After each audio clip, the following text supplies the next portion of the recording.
આજે આપણે બનાવીશું એકદમ સરસ મજાની બટેકાની વેફરનો વિડીયો। મિત્રો ખરેખર 12 માસ જો તમે બટેકાની વેફરને સ્ટોર કરવી હોય તો હું કહું છું એવી રીતે તમે બટેકાની વેફર બનાવશો તો એકદમ સરસ બનશે, સાથે સાથે ઢગલા બંધ બનશે અને ખાવાની મજા આવશે। અને આ વેફર તમે 12 મહિના માટે એકસાથે બનાવી સ્ટોર કરી અને પછી તમે એને તળીને ખાઈ શકો છો। તો અહીંયા સૌથી પહેલાં આપણે જે વેફરના બટેકા આવે છે એ લેવાના છે। અહીંયા તમે જોઈ શકો છો વેફરના જે બટેકા હોય છે એ સ્પેશિયલી સિઝનમાં જ મળતા હોય છે, કારણ કે એમાં સ્ટાર્ચ અને ક્ષારનું પ્રમાણ ઓછું હોય છે, જેના કારણે આપણી વેફર લાંબા સમય સુધી સારી રહે છે। તો એકદમ મોટા મોટા આપણે બટેકા લેવાના, એ પછી આપણે વેફરના જે બટેકા હોય એની છાલ ઉતારી લેવાની છે। અહીંયા તમે જોઈ શકો છો બધા જ બટેકાની પહેલાં છાલ ઉતારી અને આપણે ડૂબડૂબા પાણીમાં બટેકાને રાખી દેવાના, જેના કારણે કાળા ન પડે। એ પછી આપણે જે વેફર બનાવવાનો સંચો આવે અહીંયા આપણે એને જાડી અને પતલી રાખી શકીએ છીએ। તો અહીંયા આપણે આવી રીતે બટેકાની સરસ મજાની વેફર પાડી લેવાની છે।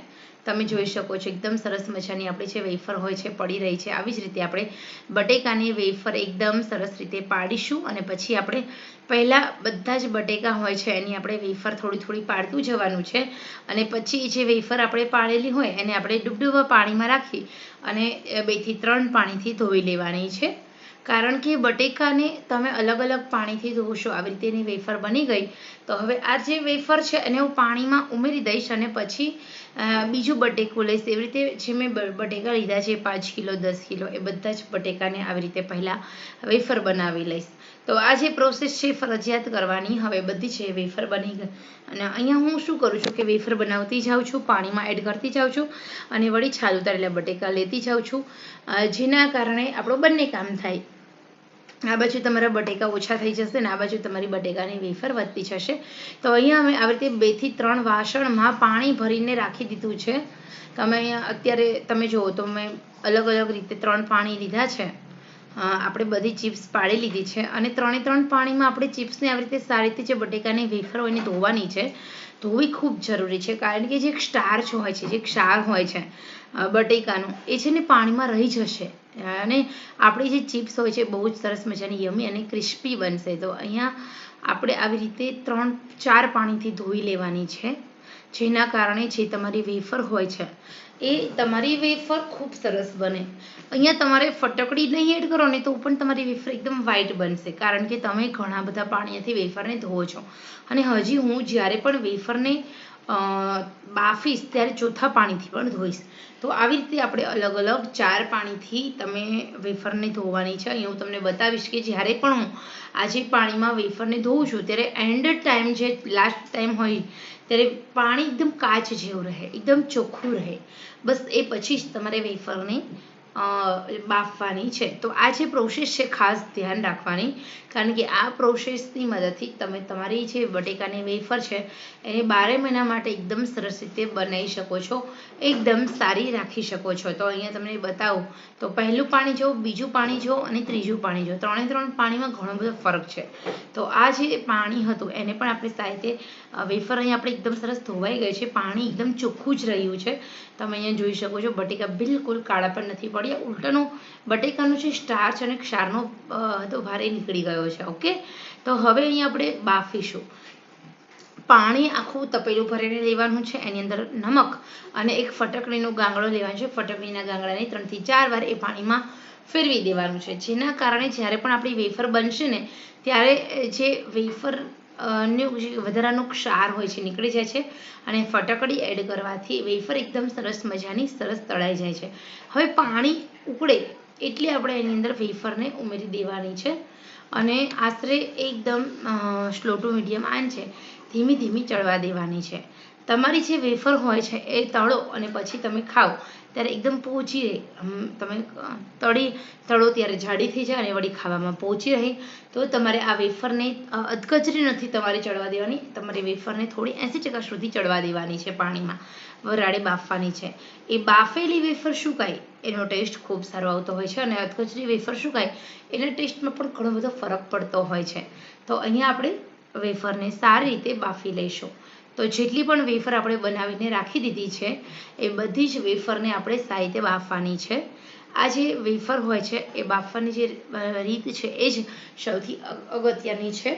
તો અહીંયા હવે આપણે ઉકળવા દઈશું પાણીને, વચ્ચે વચ્ચે હલાવીશું ને એની રીતે જ આપણે વેફરને આખા તપેલામાં જેટલી સમય એટલી વેફર ફરજિયાત એડ કરી જ દેવાની. વેફર અહીંયા તમારી તૂટશે નહીં. તો અહીંયા જ્યારે વેફરનો કલર બદલાઈ જાય, વેફર બફાય એટલે એની રીતે જ વેફરનો કલર બદલાઈ જતો હોય છે. તમારે ચેક કરવાનું કે વેફર ચડી ગઈ છે કે નહીં. જો તમને એવું લાગે કે વેફર થોડી કાચી છે તો હજી ચડવા દેવાની, પણ વેફરને 80% સુધી ચડવા દેજો. એનો કલર એકદમ બદલાઈ જવો જોઈએ. અને પછી તમારે વેફરને એક વાસણમાં પાણી નિતારી અને એક વાસણમાં લઈ લેવાની અને આ જે વેફર હોય એને આપણે તળગે અથવા તો ઘરમાં છાંયે સૂકવી દેવાની છે.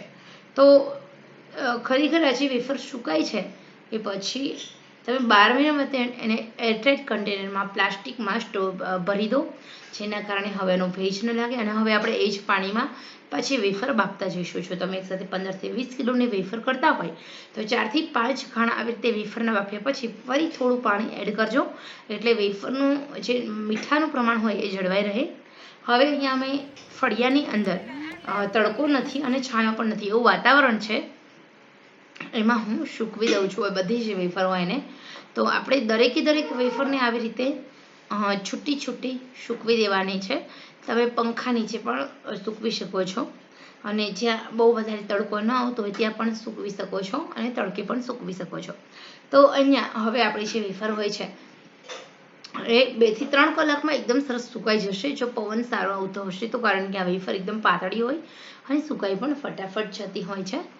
તો અહીંયા આપણે હવે બધી જ વેફરને આવી રીતે તમે જોઈ શકો છો એકદમ છૂટી છૂટી આપણે સૂકવી દઈએ. તમે જોજો, લાસ્ટમાં હું તમને બતાવીશ કે કેટલા બટેકાની મેં વેફર કરી છે અને કેવી રીતે સૂકવી છે. તો અહીંયા આપણે બધી જ વેફરને આવી રીતે થોડા અંતરે સૂકવી દેવાની. આ જે વેફર હોય છે એ સુકાય એટલે ખૂબ સરસ. જો કાચી સહેજ રહેશે ને તો સહેજ લાલ અથવા કાળી થઈ જશે અને તમારી જે વેફર હશે એ એકદમ પરફેક્ટ રીતે એમ કે પાકી ચડી ગઈ હશે 80% સુધી, તો જેવી તમે બાફી છે એવી જ વેફર બનશે. તો અહીંયા આપણે બધી જ વેફર મેં સૂકવી લીધી છે, તમે જોઈ શકો છો. આશરે આપણે 15 કિલો બટેકાની આ વેફર છે. 15 કિલોમાંથી તમારે 2.5-3 કિલો વેફર સૂકી ઉતરે છે. તો અહીંયા ખરેખર બહુ સસ્તું પડે છે ઘરે બહારથી લાવી એના કરતાં. હવે આપણે આમ જ આ વેફરને સૂકવી દઈએ. સુકાય પછી જોઈએ કે આ વેફર ખરેખર કેવી બની છે તે. સુકાયા પછી અહીંયા જુઓ તમે, કલર એકદમ મસ્ત રહ્યો છે, કાળી પણ નથી પડી અને બહુ વધારે પીળી પણ નથી થઈ. સુકાય એટલે થોડી સંકોચાઈ જાય છે આ વેફર. અને હવે આપણે આ વેફરને ભરી લઈએ. તો એકદમ સરસ આપણી વેફર બનીને રેડી છે. તમે જોઈ શકો છો એકદમ વ્હાઈટ આપણી વેફર બની છે. હવે જે આ વેફર આપણી બનીને રેડી થઈ જાય છે, આ વેફરને આપણે હજી એક તડકો આપીશું એટલે એની અંદરનો હવાનો ભેજ છે એ દૂર થઈ જાય. તો અહીંયા આવી રીતે આપણી જે વેફર હોય છે એ દરેકે દરેક વેફર સુકાઈને રેડી છે. મેં તમને એકદમ નજીકથી બતાવ્યું કે કેવી આપણી વેફર બની છે તે. તો અહીંયા હવે આ બધી વેફરને આપણે ભીકી કરી લઈશું અને પછી આપણે 2 થી 3 કલાકના તડકામાં રાખીશું, જેના કારણે તડકામાં જો તમે વેફરની અંદર રહેલો હવાનો ભેજ એકદમ દૂર થઈ ગયો છે. તો આ જે વેફર બનીને રેડી થઈ છે આ વેફરને આપણે સ્ટોર કરીશું એરટાઇટ કન્ટેનરમાં, પ્લાસ્ટિકના કન્ટેનરમાં.